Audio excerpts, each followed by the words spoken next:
Module 2, Club Expectations. District 72 Program Quality Director, Distinguished Toastmaster, David O'Brien from Mosgiel in New Zealand will be taking us through club expectations. Please welcome David. Thank you, Kayleen, and good afternoon, everyone. According to Toastmasters International, a club coach is responsible for building rapport with club officers and members, observing and analysing the club environment, then assisting the club in generating solutions, helping the club develop a plan with goals for improvement, and enabling the club to achieve goals, instilling enthusiasm, fidelity, and a sense of responsibility for the club's future. In this module, we hope to enlighten you as to what clubs might expect from their club coach. First thing you must remember is every club will be different and will have different needs, and as a club coach, you need to analyse what the club needs are that you are coaching.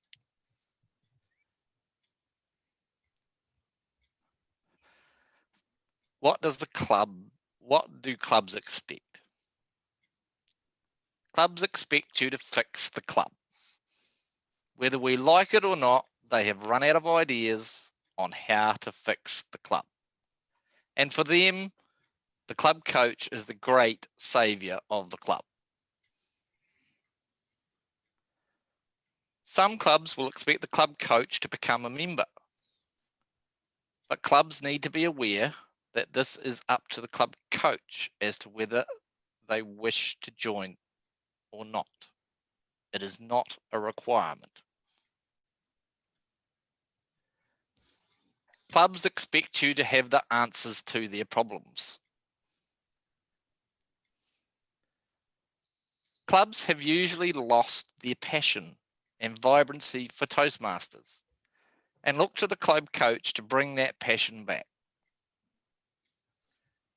Clubs will expect you to have the resources that you can share with them to help them get back on track. Clubs expect you to understand pathways. Clubs don't want you to change their culture. They want you to improve what they do and help them find new members.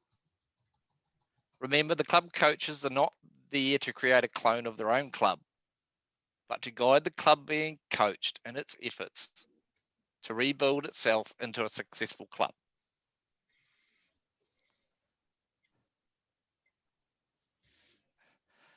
Most clubs are not sure what a club coach does and are sometimes resistant to having a club coach come in and tell them what to do. It is important as a club coach that you are going into it with the right attitude. To have an effective coaching experience, the rapport between the club membership and the club executive is the most important thing there is. Clubs need to be coachable and prepared to do the work. Clubs need to want to rebuild their club. The club coach is there to coach the club how to do it themselves and not there to do everything. So let's look at the most important part. How do we build that rapport with the club so they are going to work with you as a club coach?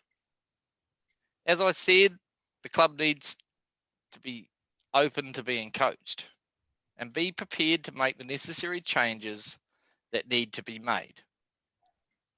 They want you to help the club with guidance, ideas, and resources.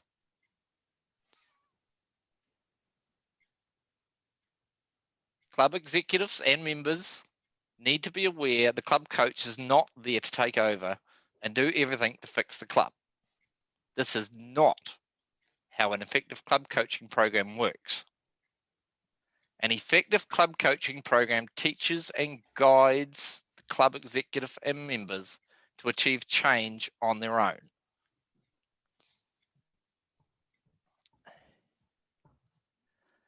The club coach should inform the club what their role is and what their expectations are right from the start, and discuss with the club what their expectations are from them as a club coach. The club will expect the club coach to know the answers to and understand their problems. Club coaches may find it helpful to gather information about the club before starting coaching, as this will give the club coach a heads up of any problems or issues that clubs might have to deal with once they take up the coaching role. We all know that clubs lie to us. Yes, we do this. Yes, we do that. We're perfect. You go and have a look on the website at their things, and no, they don't, and no, they don't. So the more information you've got going in, the more understanding you have.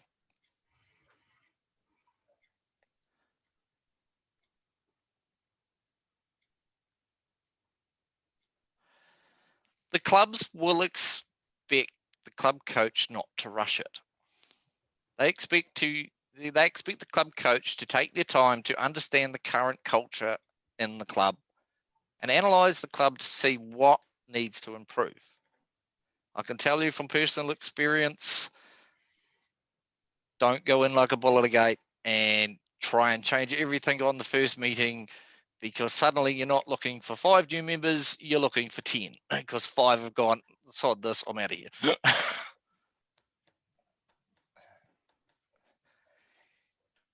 As a club coach, I would get the club to run a Moments of Truth educational fairly soon after starting, so you can get an idea from the club members what they think needs to be changed.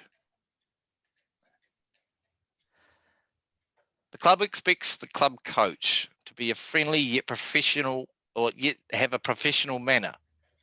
This way, the club will respect the coach's authority, skills as a club coach. So we need to look at what a club coach really does. The club coach is primarily there to guide the club executive on how to run the club successfully, and not necessarily there to coach the entire club.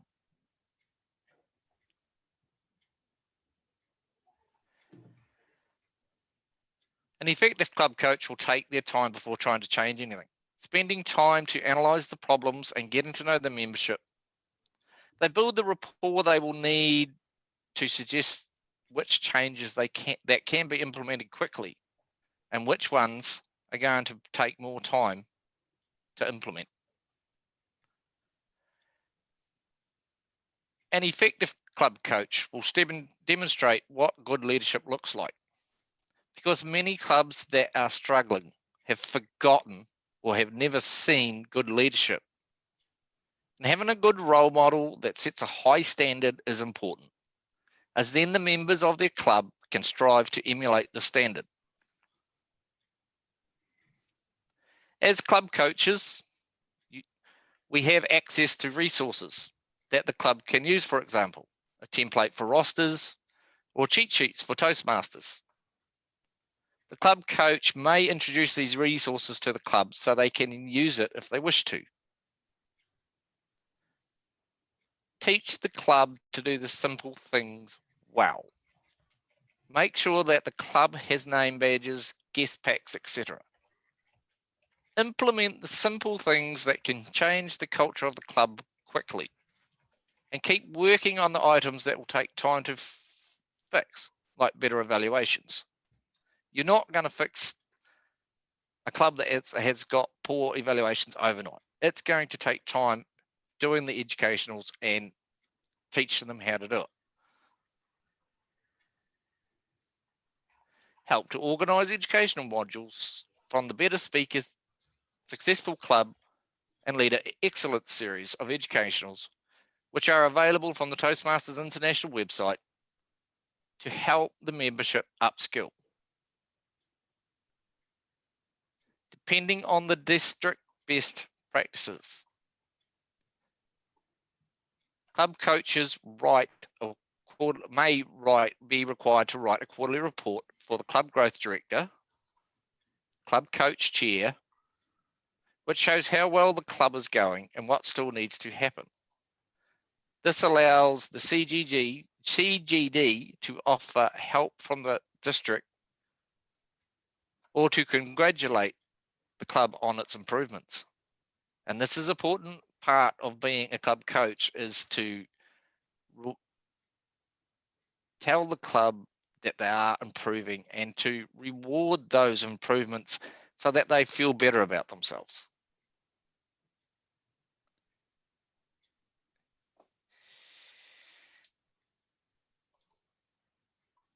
From a club point of view, selecting the right club for the right coach for the club is very important. Preferably, this should be done in consultation with the club, area director, division director, club coach committee chair, and the club growth director. Selecting the right club coach for your club is critical to success. The club coach should have a good level of knowledge, especially around how the club executive runs. The club coach is there to offer guidance, and they need to have that knowledge level to be able to teach it to your club. With the use of Zoom and hybrid meetings, it is no longer necessary for a club coach to be from the same area, or for that matter, the same country. Geography is no longer a factor in choosing a coach. Pick a coach who has the skill set and personality to suit your club. As a club, what goals will you be aiming for with your club coach? And officially, it is a membership growth of 5 new members and achieving distinguished club status in the DCP program. But the real goal for a club and the club coach is to help the club build a quality club where its membership and standards are at a level where the club will be successful on its own for years to come. That is the ultimate goal, that the club runs on itself in the future. So how do we play our part in a successful relationship? As a club, you want to be a quality club. Therefore, you have asked for help. For your club to be successful, the most important idea is that you are coachable. If you are not prepared to follow the advice of the club coach, then things will simply not change. However, if you have an attitude of making the changes needed and working with the club coach, your chances of successfully completing the effective club coaching program are much stronger. Be open to change. Try different ways of doing things than what you used to doing. The way you have been doing it hasn't worked in the past, so you need to look at changing. Be willing to work alongside the coach to help your members achieve their goals. Always remember, this is a partnership between you and the coach. They are not there to dictate change. They are there to help the club executive and the club membership to become better speakers and leaders by acknowledging the things that need to change and making those changes. A club coach is appointed for a 2-year period. However, sometimes it may take longer for the club to achieve the distinguished level. And the club coach or new coaches may be appointed for another period to try to complete that level. Clubs need to be aware that some club coaches stay until the club reaches distinguished status and then move on. Others may stay longer. Sometimes it may not take as long to achieve the level of change, and the club and coach may decide to end their relationship earlier. Now and again, the relationship between the club coach and the club deteriorates to the point that the relationship needs to end.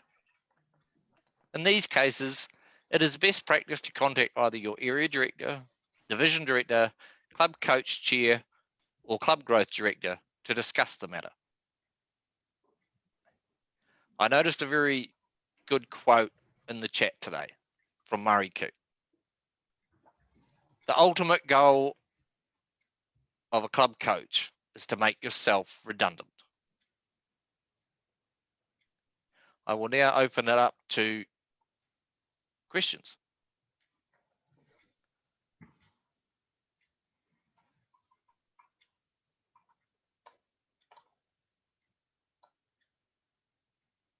Please feel free to use chat or open your open mic if you have any questions. David, a club which has got a coach also has an area director.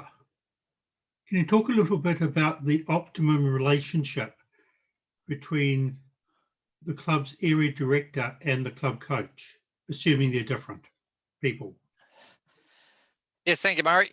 Yeah, it is very much, assuming they're different people, the relationship between the area director and the club coach is quite important. The area director is, in a lot of ways, the next in line of the management system of Toastmasters. So they need to be involved with or know what's going on with the club coaches and the club. And that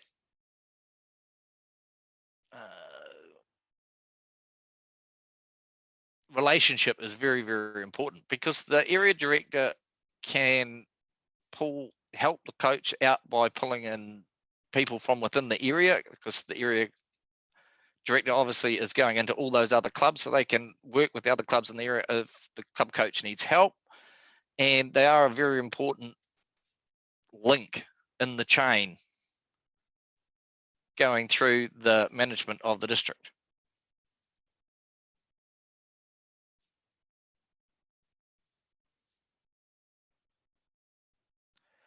Susan's put on there what happens when the AD is very inexperienced, and that comes back to that next step of what I said. We mentioned the division directors. You would then go to the division director and work with the division director and get that experience from the division director coming through, or they will pass it up the line further and we will bring in more help. And of course, we are hoping to set up a coaching, Regional 12 coaching forum for the club coaches so that they can speak to each other and share their experiences. Kayleen's put on, can appointed coaches get previous AD visit reports? I'm not sure on that one, but there will be people in the district who will know what has happened in the past. The past club growth directors and program quality directors may have access to them if they've saved them to the computers. There will be somewhere that you can get more information. Can I comment on that? Yep. Assuming that your district director has been on the trio for a couple of years, they should actually have access to at least the last 2 years. And I know as this year I'm a division director, and I've provided those last year's ones to the club coaches. It's a snapshot. The club can have changed a fair bit, but sometimes you can see trends.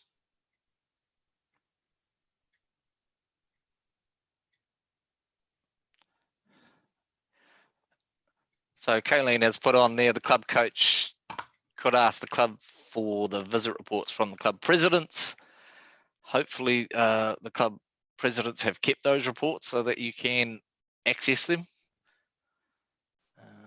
Denise Buckley's put on here, division directors, sorry, I'll go back a bit. Sally Molinex, I thought there was no direct reporting between district officers and coaches.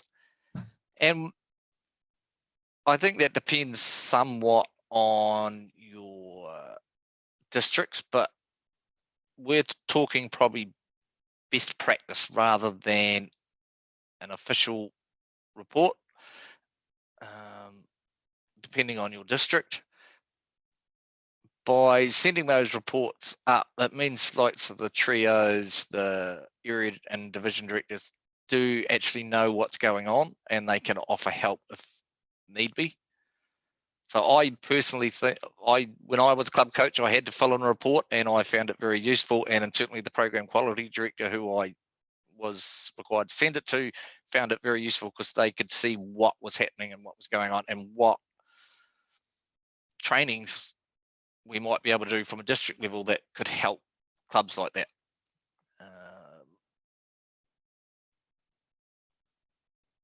So Denise Buckby, division directors are not involved in the coach appointments, correct? The club coaches are appointed by the club growth director. It is at that level that they are appointed by and are officially appointed by the club growth director. Sharon Kerr Phillips, I would encourage the reports being provided.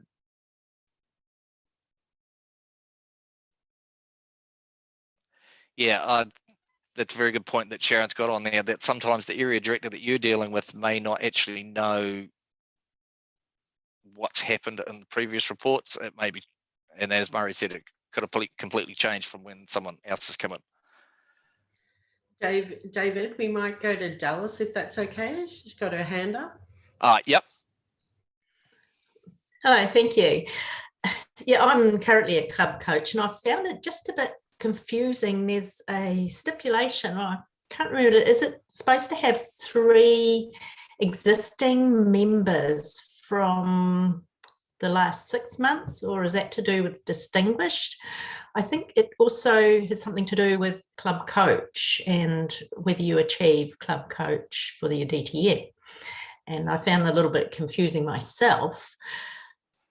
And even though I've read it several times, I still find it difficult to just actually say it accurately. So are you aware of that? How to explain that for new club coaches? And probably to me again. Thank you. I'm not quite sure there, but my take from what you've said is would probably be that by having 3 existing members still involved in the club, it means you haven't started a new club. So are you coaching the old club or starting a new club? So I can't really, that's the only thing I'd think of there with what was said there. I can't answer that. Sorry. Maybe Kayleen may have an answer for that. Sorry, can Dallas send me that question in the chat and I'll follow up for you.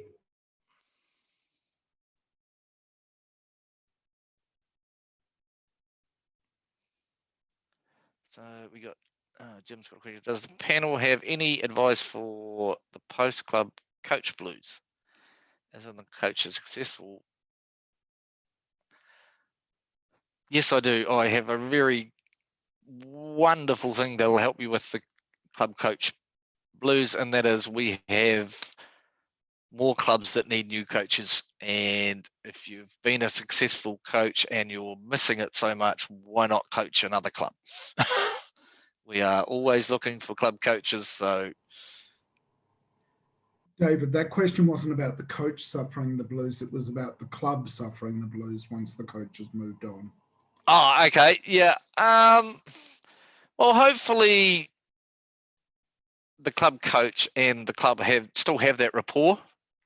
So there's still no reason why they can't. A lot of coaches will actually go back and check their clubs now and again. So, and yeah, hopefully the club is in the right space that they ready to go and they're doing it all themselves. And yeah, it's a difficult one, but at some point you've got to cut the apron springs and let them go. I'll just share there, David. The next session on the 10th of April, we cover a topic about making it stick so that you are setting the club up for success in the future. So you'll probably get some good answers out of that session.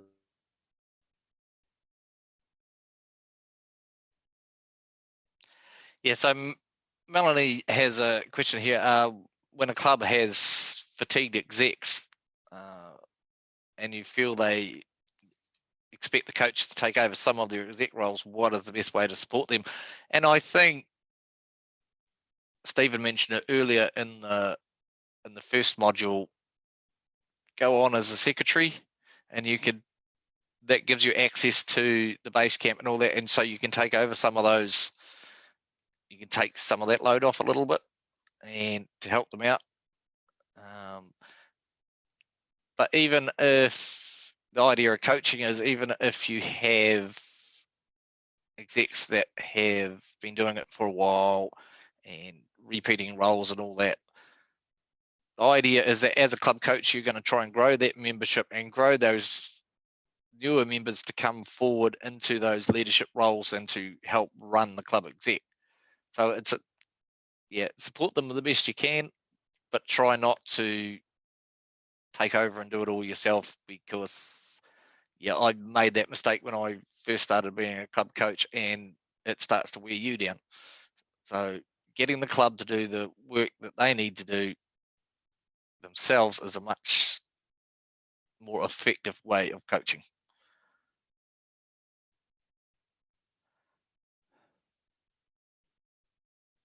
Is there an issue in the club electing their own choice of coach? No. In fact, in a lot of ways, we prefer it. It's actually easier if the club has someone already lined up, ready to come in to do the coaching. The only requirement will be, like for the club growth director, is have they got the skills and are they capable of doing the role that we're appointing them to do.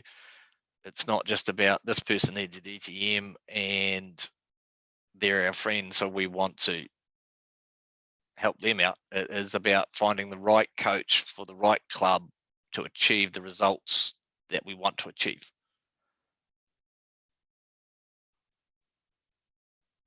And I see we're coming up on 27 minutes here, so if there's any further, we might be able to take one, maybe two more questions if there are any. If not, we will end.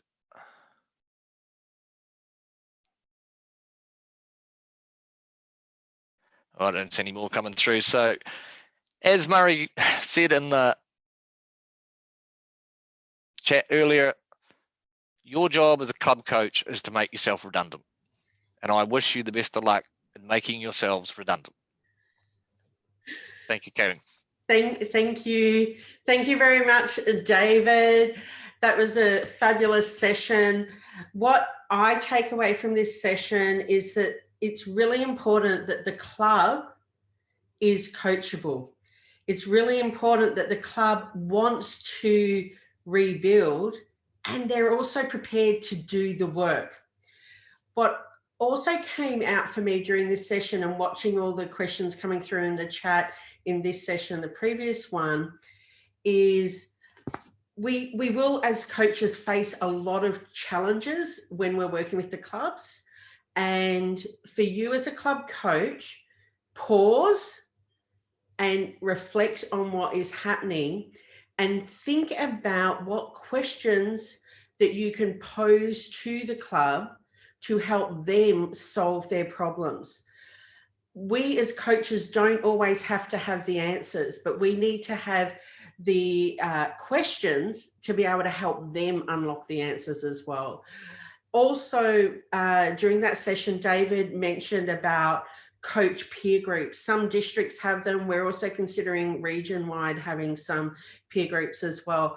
And if there is no peer group, reach out to people in this group that are coaching and set your own group up. You don't have to do this alone. Thank you, everybody, for this session. It has been a valuable learning experience, getting to what club expectations or what expectations clubs have.